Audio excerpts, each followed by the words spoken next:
Nós vamos fazer uma conclusão no livro de Neemias e depois vamos abrir no livro de Esdras. Neemias.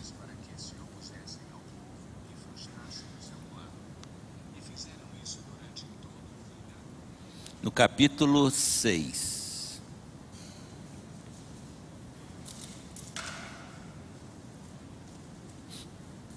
Eu não sei quantos têm acompanhado as reflexões que nós temos feito.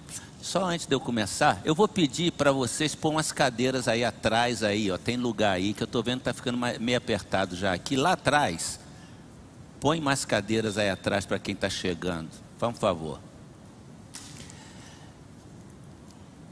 O livro de Neemias é um livro inspirador, muito inspirador. Porque Neemias é um dos grandes líderes da Bíblia, como outros líderes que se levantaram. E para os que não têm acompanhado, eu vou fazer aqui algumas notas que eu já fiz menção. Neemias, ele estava na Babilônia. Possivelmente ele nasceu na Babilônia, porque o povo de Israel foi levado para o cativeiro na Babilônia. E é interessante que o profeta Isaías e o profeta Jeremias, eles já anunciaram que o povo iria para o cativeiro por causa da desobediência. Por causa da desobediência. Naquele contexto, o povo desobedecia e Deus permitia que o povo fosse para o cativeiro. E toda a nação de Israel foi levada para o cativeiro. E lá, segundo as profecias, o povo permaneceu por 70 anos. Mas na verdade, o tempo todo foi quase 130 anos. E aquele povo que estava lá no cativeiro, Deus prometeu que depois de 70 anos libertaria o povo. E na verdade, Deus cumpriu a sua promessa de libertar o povo. E depois nós vamos falar um pouco mais sobre isso quando analisarmos o livro de Esdras. E o povo volta para Israel em 3 grupos. O primeiro grupo que volta depois dos 70 anos, volta sob a liderança de Zorobabel, que era um governante. E o povo volta com a intenção de reconstruir o templo, que tinha sido derrubado quando Nabucodonosor, ele invade Israel, o grande imperador da Babilônia, destrói tudo na segunda invasão e destrói o templo. E o templo era o lugar sagrado para aquele povo. E Zorobabel volta para reconstruir o templo. Só que ele experimentou muita oposição e não conseguiu completar o templo. Aí depois volta o segundo grupo, através de através de Esdras, com a intenção de terminar a obra do templo e de restabelecer o culto, porque o povo ficou 70 anos na Babilônia, então não havia mais os ritos religiosos que eles praticavam. E o terceiro grupo volta mais de 100 anos depois, através de Neemias. E Neemias volta com a intenção de reconstruir as muralhas que protegia a nação de Israel. E é interessante que até o capítulo 6 nós já vimos toda a história. Ele enfrenta muita oposição, oposição. Mas ele mantém o propósito que Deus tinha para ele até o final, e eles reconstroem os muros, apesar de muita perseguição, muitas barreiras que eles enfrentaram. Aí quando chega no capítulo 6, só trazendo como retrospectiva, o verso 2 diz assim: Sambalate, o Gesem, mandaram-me a seguinte mensagem: venha, vamos nos encontrar num povoado da planície de Ono. Eles, contudo, estavam tramando fazer-me mal. Isso é Neemias que está dizendo. Os inimigos dele queriam armar uma cilada para tirar a vida dele. Verso 3: por isso enviei-lhes mensageiros com esta resposta: estou executando um grande projeto e não posso descer. Por que parar a obra para ir encontrar-me com vocês? Neemias, ele tinha compreensão de que estava realizando uma grande obra, um grande projeto. E eu tenho destacado aqui que nós estamos envolvidos num grande projeto, é um projeto de Deus na face da terra. Amém ou não, amados? Projeto de Deus, de salvação do homem perdido. Neemias tinha essa compreensão: estou envolvido numa grande obra. Por que essa obra vai parar para eu ir ter com vocês? O diabo, ele coloca para a gente muitas distrações, e muitos crentes se perdem com as distrações. Entretenimento, lazer, secularismo. Está todo mundo ocupado nos dias de hoje.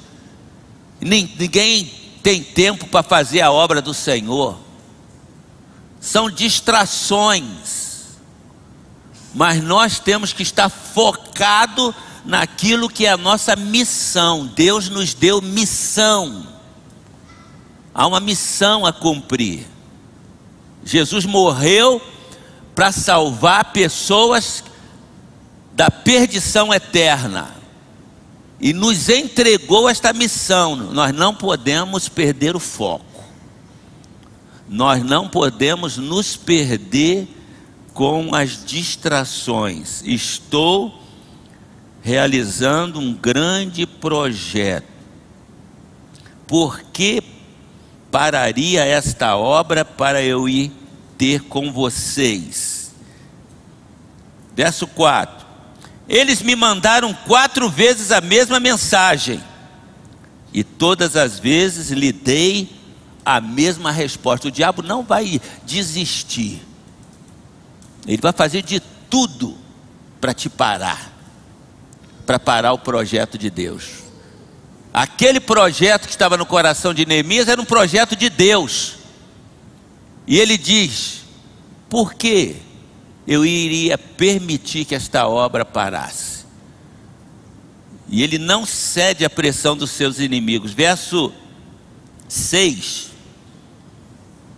eles começam a fazer agora uma disseminação de contenda. Dizem entre as nações, e Gesem diz que é verdade que você e os judeus estão tramando uma revolta, e por isso estão reconstruindo o muro. Além disso, conforme dizem, você está na iminência de se tornar o rei deles.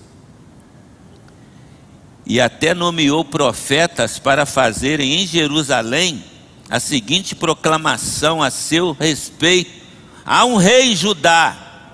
Ora, essa informação será levada ao rei. Por isso, vamos conversar.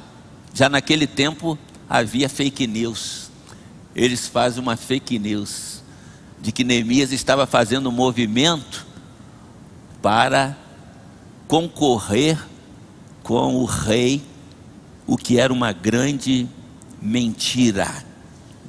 Verso 8: e lhe mandei esta resposta: nada que você diz está acontecendo, é pura invenção sua.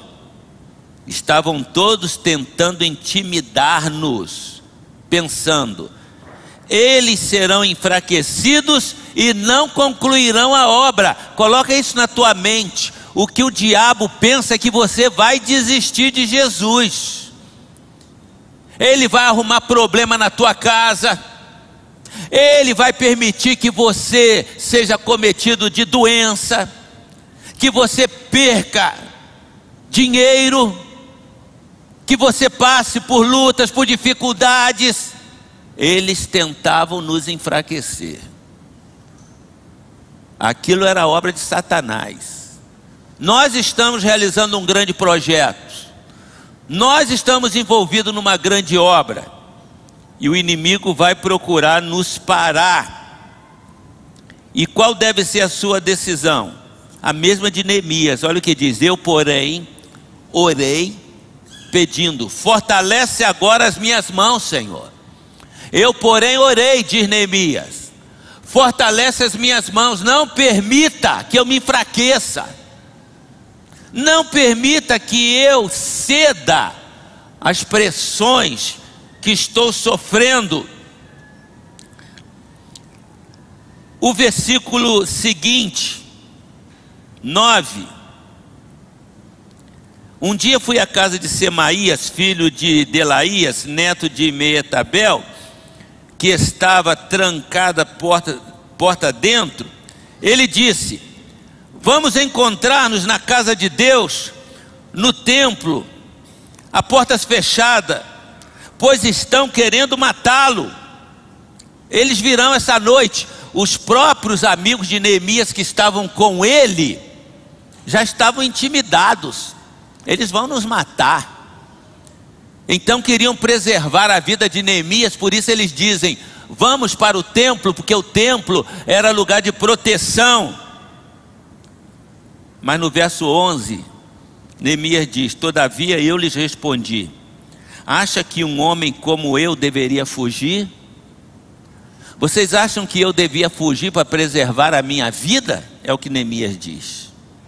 Em outras palavras, ele estava disposto a enfrentar até a morte, se preciso fosse, mas ele não perderia a visão do propósito que Deus tinha para ele.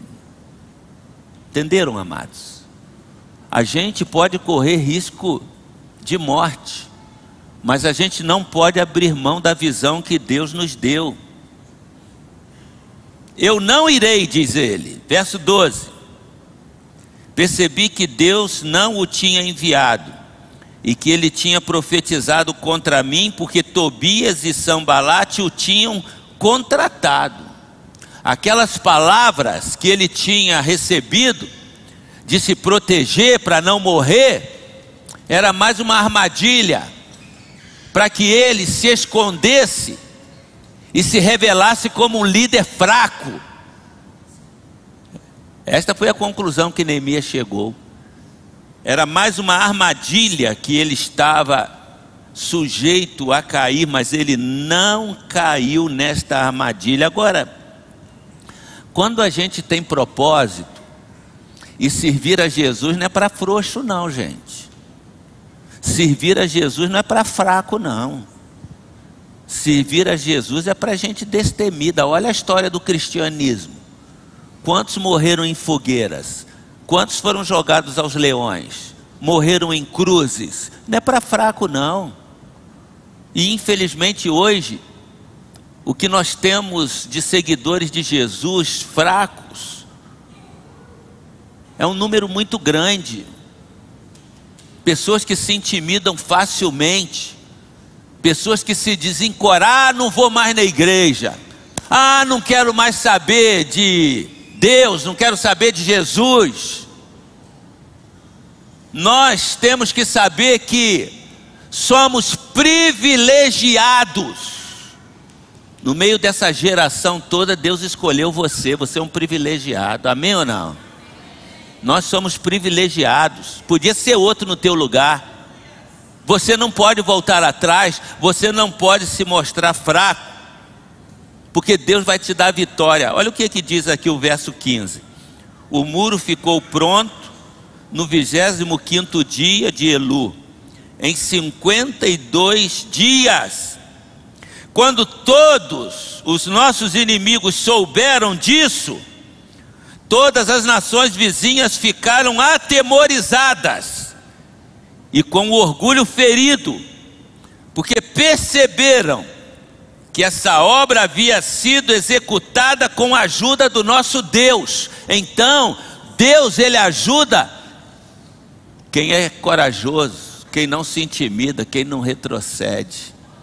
Os próprios inimigos de Neemias chegaram a essa conclusão: esse povo tem um Deus aí que é muito poderoso, esse povo tem um Deus que é muito forte, esse Deus, Ele pode todas as coisas, e por isso, mesmo diante de tanta perseguição, de tanta luta, o povo concluiu a obra, e os próprios inimigos de Neemias reconheceram que foi o Senhor que havia feito aquela obra.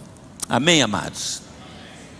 Esse é o nosso Deus, o Deus Todo-Poderoso, o Deus que usa pessoas como nós, frágeis, fracos, cheios de falhas, mas Deus usa pessoas como nós. Usou Neemias, pode usar você. Agora, abram aí em Esdras. Abram em Esdras. Apesar do livro de Esdras ser antes de Neemias, não é? Mas na verdade, esses livros eram praticamente um livro só. Era um livro só, porque é a continuação dos livros de crônicas, 1º e 2º Crônicas, Esdras e Neemias. Lembrem-se do que eu falei, que o Senhor tirou o povo lá do cativeiro na Babilônia em 3 blocos. Primeiro bloco, Zorobabel, para reconstruir o templo. Segundo bloco, Esdras, para reconstruir o culto. Terceiro bloco, com Neemias. Deus, Ele opera de uma maneira que nos surpreende. Eu não sei porque tem gente que ainda não acredita na Bíblia. E vou mostrar para vocês. O profeta Isaías, capítulo 45, ele profetizou que o povo iria para o cativeiro 50 anos antes. 50 anos, mais ou menos, ele está dizendo para o povo: olha, vocês vão para o cativeiro, vocês estão desobedecendo a Deus e tal. Antes de acontecer, e aconteceu exatamente como o profeta disse. É só ler o capítulo 45. Jeremias, no capítulo 25, ele profetizou que depois de 70 anos, Deus tiraria o povo do cativeiro. Vocês vão ficar no cativeiro por 70 anos. Agora, leiam aí Jeremias, capítulo 25. Vou dar até um tempinho para vocês abrirem a Bíblia de vocês aí.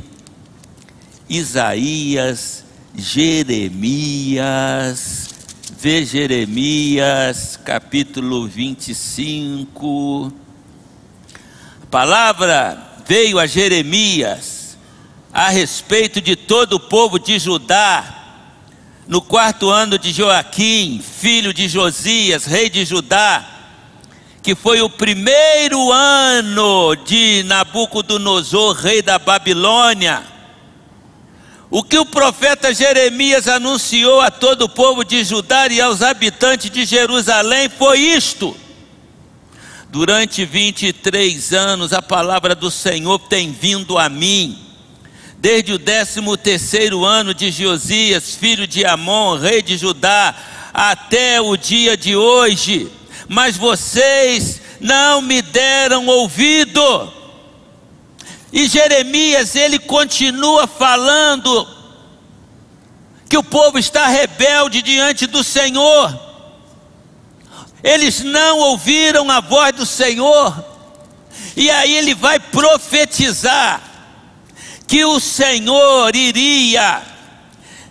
o povo iria para o cativeiro, mas depois de 70 anos, Deus iria levantar um homem,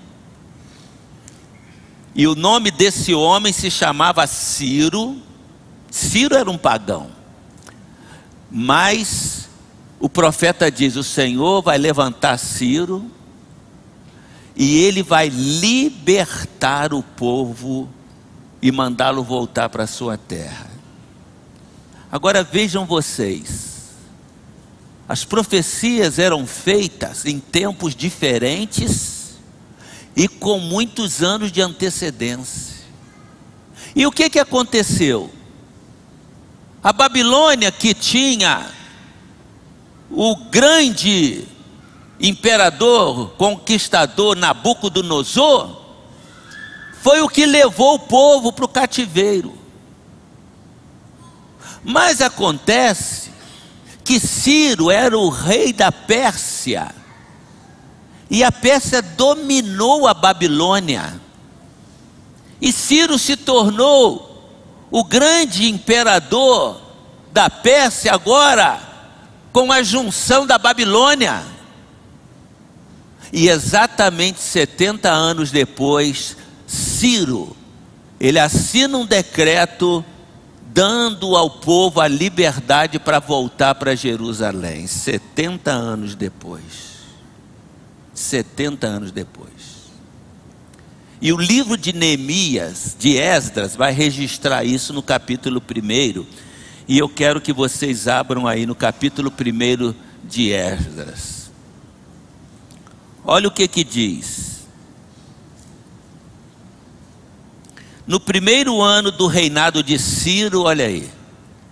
No 1º ano do reinado de Ciro, rei da Pérsia, a fim de que se cumprisse a palavra do Senhor falada por Jeremias, o Senhor despertou o coração de Ciro, rei da Pérsia, para redigir uma proclamação, um decreto, e divulgá-la em todo o seu reino, nestes termos: assim diz Ciro, rei da Pérsia: o Senhor, o Deus dos céus, deu-me todos os reinos da terra, designou-me para construir um templo para ele em Jerusalém de Judá. Porque eu já expliquei aqui para vocês, o povo que foi para o cativeiro na Babilônia eram de 2 tribos apenas que tinham ficado no sul e se constituíram no reino do sul: Judá e Benjamim. Por isso ele está dizendo aqui, para construir um templo para ele em Jerusalém de Judá, porque o reino do sul, onde estava a tribo de Judá, fez de Jerusalém a sua capital, e o templo estava em Jerusalém e tinha sido derrubado. Vejam vocês, 70 anos depois do povo ir para o cativeiro, o profeta já havia predito que Ciro iria libertar o povo. Agora imaginem, o império da Babilônia, humanamente falando, parecia ser imbatível. Nabucodonosor era tão poderoso que chegou a ser proclamado como Deus. E fizeram uma estátua para ser adorada. Vocês se lembram a história de Daniel, Sadraque, Mesaque e Abednego, que não se curvaram diante da estátua? Como? O profeta disse que aconteceria e aconteceu. E Ciro, rei da Pérsia, domina a Babilônia e liberta o povo para voltar para sua terra e reconstruir o templo e depois reconstruir toda a nação. Porque o Deus que nós servimos é um Deus onisciente que sabe todas as coisas presentes e futuras, as que são e as que serão. O que nós precisamos é crer e confiar no poder dele, que ele faz acontecer o impossível. O que é impossível para nós é possível para Deus. O verso 3 diz assim: qualquer do seu povo que esteja entre vocês, que o seu Deus esteja com ele. Ele está dizendo agora para o povo judeu que está no cativeiro: qualquer do povo de vocês, que o Deus de vocês esteja com vocês, e que vá a Jerusalém de Judá reconstruir o templo do Senhor, o Deus de Israel, o Deus que em Jerusalém tem a sua morada. Um ímpio que está dizendo isto, um pagão, mas reconhece a autoridade do Deus do povo de Israel. E que todo sobrevivente, seja qual for o lugar em que esteja vivendo, receba dos que ali vivem. Olha bem, olha o que Deus faz, preste bem atenção nisso aqui. É o grande imperador agora, Ciro, que está dizendo, proclamando um decreto e dizendo a todo o povo, e que todos os sobreviventes, porque muitos tinham morrido, não é? Sejam qual for o lugar em que esteja vivendo, receba dos que ali vivem prata, ouro, bens, animais e ofertas voluntárias para o templo de Deus em Jerusalém. Sabe o que ele está dizendo? Vocês estão no cativeiro na Babilônia, não é? Mas todos da Babilônia vão dar para vocês as provisões para vocês voltarem e reconstruir o templo. É só Deus que faz isso. Só Deus que faz isso. É por esta razão que a gente tem que crer incondicionalmente, amados. Incondicionalmente. Está faltando dinheiro para você? Seja fiel a Deus. Sabe qual é o grande problema dos crentes? Sabe qual é o grande problema? Infidelidade. As pessoas condenam muito lá fora, que na igreja, qual é a primeira condenação? Vai dar dinheiro para o pastor? Seu trouxa, vai dar dinheiro para a igreja? Os Sanbalates e Tobias que estavam desanimando Neemias, metade dos crentes são desanimados por essas falas. Eu não, estou lá, estou igual sanguessuga, só sugando, não é?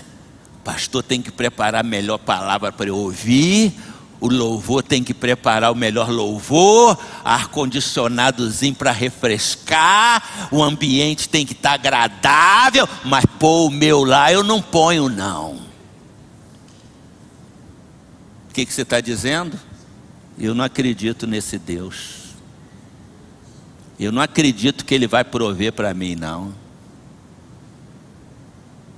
Isso é muito sério. Porque quando a gente é fiel, Deus supre as nossas necessidades. Deus é provedor. Olha o povo lá, o povo estava no cativeiro. Vocês vão voltar para a terra de vocês, mas vão com a mão cheia. E olha, a gente vai ver isso na Bíblia. Até os vasos de ouro que eles tinham tomado do templo, os vasilhames de prata, ele devolve tudo para voltar para Jerusalém. É Deus movendo o coração de um homem ímpio. Deus move em favor daqueles que são fiéis. Se você for fiel, meu amado, mesmo no momento de aflição, de dor, Deus vai prover para você. Deus vai dar a você saúde. Deus vai prover bens materiais. Se de fato você não perder o foco e não desistir diante dos ataques de Satanás, porque o diabo vai atacar. O diabo vai atacar.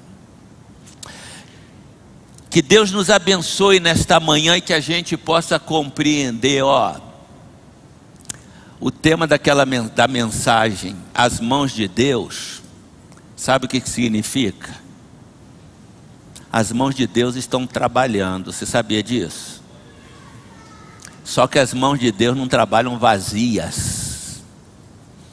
As mãos de Deus usam homens e mulheres nas suas mãos para trabalhar. As mãos de Deus usaram a vida de Neemias, usaram as mãos de Esdras, usaram a mão de tantos outros que se juntaram a eles para uma grande obra. As mãos de Deus não trabalham vazias. Deus usa homens e mulheres nas suas mãos, homens destemidos, mulheres corajosas, pessoas que não desistem, mesmo diante de todo ataque de Satanás. Amém, amados?